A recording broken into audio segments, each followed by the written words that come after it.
মাননীয় স্পিকার, একটা কথা বলার সুযোগ দিলে আমি বলতে পারি, আপনাকে সাহায্য করতে পারি। বলেন। এই আলবদর রাজাকারের বাচ্চারা এখনো কিন্তু ফজলুর রহমানদের মতো মুক্তিযোদ্ধারা জীবিত আছে। এই দেশে মুক্তিযুদ্ধ হয়েছে। মাননীয় স্পিকার, সংসদ সদস্য বলছে রাজাকারের বাচ্চারা।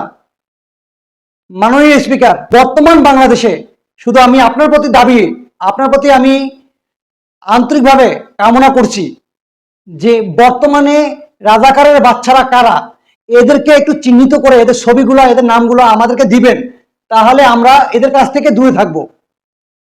কারণ এখনো বর্তমানে সংসদে রাজাকারের বাচ্চা বলতেছে।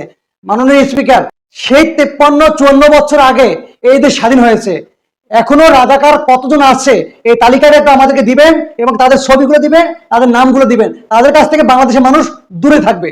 আর যদি দিতে না পারে তাহলে আপনার সংসদ সদস্য যেন আর না বলে রাজাকারের বাচ্চারা। এই রাজাকারের বাচ্চারা কারা এটা একটু বলবেন।